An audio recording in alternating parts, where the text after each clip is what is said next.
Hi, my name is Nicole Avila. I'm from UTEP. I'm Cassie Bedard, and I'm from James Madison University. I'm Sandra Perez. I'm from Cal Poly Pomona. I'm Diego Caldera. I'm also from UTEP. And I'm Damien Rodriguez from Cal Poly Pomona. We all want to be understood. We all want to be heard. We all want to be confident. But when empathy isn't there, miscommunication can happen. Engineering is one of the most male-dominant majors in STEM. For female engineers, it can lead to many different challenges. At school, I noticed that more female engineers focus on classes, work, and other responsibilities, more than the club's activities on campus. And I myself, being a female engineer, I asked why. They said because every time they join a club, a male engineer student would explain a project, but because of the terminology they used, they felt that the male engineer were being too cocky and made them feel out of place. Because of this, it felt it was a competition in the engineering world. And for something so simple, a simple conversation as a servo can lead to many miscommunications. Then I asked my male engineer friends and asked them about the communications. They said it was never their intention to make a female feel a certain way. Their assumption was they assumed they knew it all, not as they knew it all in a bad way, but because they're engineers, they assumed they knew what the conversation was about. A simple miscommunication and understanding can lead leaders to have no potential in growing with each other. As Damien can take on and explain how our project leads to miscommunication. Ms. Damien, and today I'll be describing customer jobs, pains, and gains associated with being a student engineering leader. Customer jobs are the functional, social, and emotional tasks customers are trying to perform, problems they are trying to solve, and needs they wish to satisfy.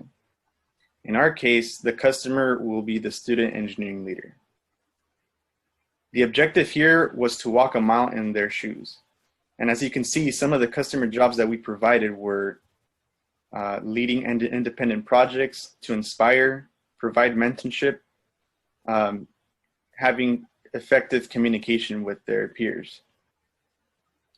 Next, pains are the negative experiences, emotions, and risks that the customer experiences in the process of getting the job done. Again, we were able to brainstorm some of the negative aspects that were associated with being a student engineering leader. One of the most common ones was, the lack of resources or knowledge, the lack of interest, being belittled by others, prioritize money, constant pushback, and procrastination. Finally, gains are the benefits which the customer expects and needs.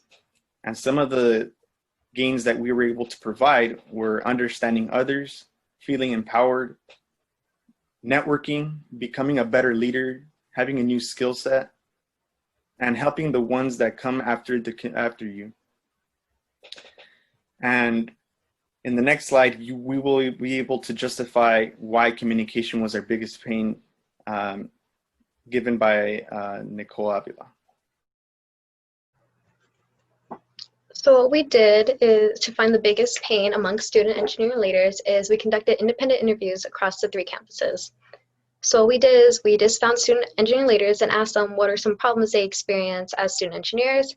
They listed as many as they could, and then we grouped them into subdivisions shown below on the chart to make sure they wouldn't be outliers so we can connect as much as we could. And then we put them in the chart on based on how many times they were mentioned. So we found out communication was mentioned the most with 29%. The second was resources at 17%, and the third was judgment at 12%. So while 29% doesn't seem like the biggest out of 100, it was mentioned the most. We thought we should concentrate on communication. Then also out of the 13 interviews we conducted, we noticed that a little under half, 6 times it was mentioned that communication was listed as one of the top problems they experience as student engineer leaders. Some quotes I got from the interviews is people just don't know how to communicate, so either the students communicating to the leaders or leaders communicating to the students. Some people would say it would cause fighting amongst the group, so they would argue very much.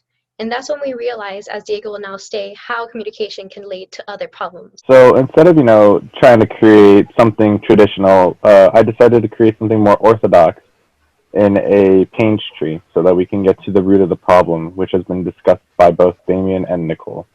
We have a group of pains that were listed here, but the main root of this entire issue is the lack of communication. So with this lack of communication can root out to be hard to communicate information or the lack of information that's being provided because not enough communication is there. This will cause misunderstanding between each other in teams, as Nicole previously explained, which can end up causing issues such as belittling others or conflicts between one another. Through this, questions aren't going to be asked between one another, and that's going to provide pushback and the time management to be thrown out the window, which will then lead to procrastination, lack of interest, no motivation to actually do the project itself, which will then end up leading to no rewards for the work that they did, which unfortunately will not be much if this continuation of lack of communication continues. Now, Sandra will be explaining what type of reliefs can be provided and what we have figured out. So as my colleagues mentioned, there is pain and relief. Basically, we wanted to, once we knew what pain leaders have mentioned, we wanted to figure out a way to avoid the interpretation in the communication, feeling the loss of the imposter syndrome, not being belittled. These are some of the pains that we want to relieve. By doing so, we just wanted to create a product and service. So the product and service that we came up with is more like a class or a workshop environment to make it somewhat mandatory for engineering students to practice on, to practice of being vulnerable.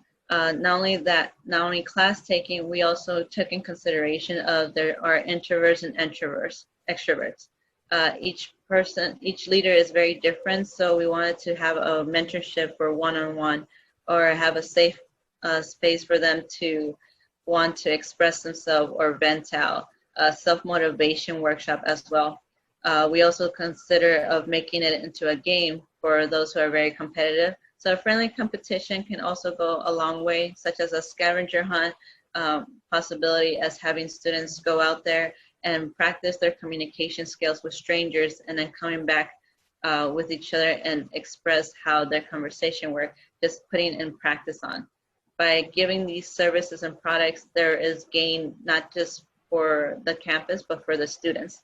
The gains that they get is more confidence, their network expand, the ability to talk to one another, the respect that they gain from one another.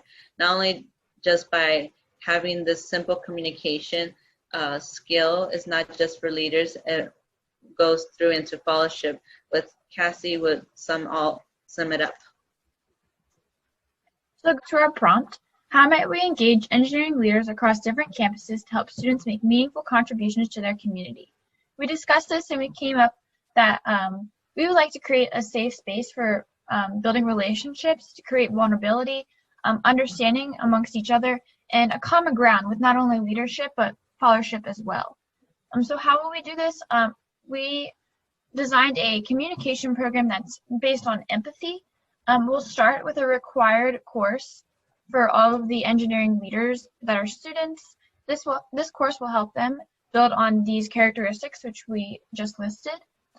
There will also be courses after this that will not be mandatory, but they will go more into detail into the communication that might be lacking in the various campuses. The reason for making only the first course mandatory is so that the engineering leaders are encouraged to go to it and they don't put it off because they think they have better things to do. So how will we do this? Is there competition? There is not any competition that we can think of unless a university already has a communication program or class, but this class is specifically crafted for engineering leaders, which is who we're focusing on. So the cost will be absorbed in each university's budget. Each university can budget different ways when making a class. So this will be absorbed in just creating a class for that is absorbed in the tuition that students pay. Thank you for listening to what we have to say, and we hope that communication will improve across campuses.